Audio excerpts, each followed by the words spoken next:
RSS के 100 साल हो रहे हैं तो टीवी पर, अखबारों में सरकार के नुमाइंदों द्वारा आरएसएस का गुणगान किया जा रहा है। लेकिन आरएसएस का गुणगान किस बात के लिए किया जाए? अंग्रेजों की गुलामी करने के लिए, तिरंगे का बहिष्कार करने के लिए, आजादी के महानायकों से नफरत करने के लिए, बाबा साहब को अपशब्द कहकर उनकी फोटो जलाने के लिए, संविधान की प्रतियां फूंकने के लिए, देश के पहले आतंकवादी और महात्मा गांधी के हत्यारे नाथूराम गोडसे को प्रेरित और पोषित करने के लिए, सरदार पटेल द्वारा हिंसा और नफरत के लिए आरएसएस पर बैन लगने के लिए, अंग्रेजों को चिट्ठी लिखकर आजादी के आंदोलन के दमन कैसे किए जाएं उसके तरीके सुझाने के लिए, भगत सिंह से लेकर चंद्रशेखर आजाद और तमाम क्रांतिकारियों को अराजक कहने के लिए, 1930 के सिविल डिसोबीडियंस मूवमेंट का बहिष्कार करने के लिए, या 1942 के भारत छोड़ो क्विट इंडिया मूवमेंट का बहिष्कार करने के लिए, जिन्ना की मुस्लिम लीग के साथ मिलकर Sindh, north west frontier province Bengal में सरकारें चलाने के लिए,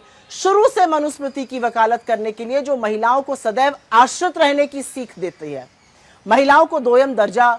समझने के लिए और देने के लिए अपनी संस्था तक में जगह नहीं दी गई है, हाशिए पर पड़े लोगों को निम्न श्रेणी का समझने और मानने के लिए, सामाजिक न्याय और आरक्षण की खिलाफत करने के लिए, आज तक एक भी दलित, एक भी पिछड़ा, एक भी आदिवासी प्रमुख न चुनने के लिए, घोर सांप्रदायिक और घोर जातिवादी होने के लिए, आखिर किस चीज के लिए आरएसएस का महिमा मंडन किया जाए, आरएसएस का गुणगान हो? ये जो लाल किले की प्राचीर से नरेंद्र मोदी जी ने आरएसएस का महिमा मंडन किया, ये असल में बौखलाहट है कि किसी भी तरह उसे कुछ मान्यता मिल जाए। लेकिन ना भाषण से, ना सिक्का जारी करने से आरएसएस का सिया सच बदला जा सकता है। उनकी ट्रेनिंग का नतीजा, ज्यादा दूर देखने जाने की जरूरत नहीं है। बस आरएसएस के पूर्व प्रचारक और प्रधानमंत्री नरेंद्र मोदी को मुजरा, मंगलसूत्र, शमशान, कब्रिस्तान बोलते हुए सुन लीजिए। प्रत्यक्षम किम प्रमाणम, यही ट्रेनिंग है।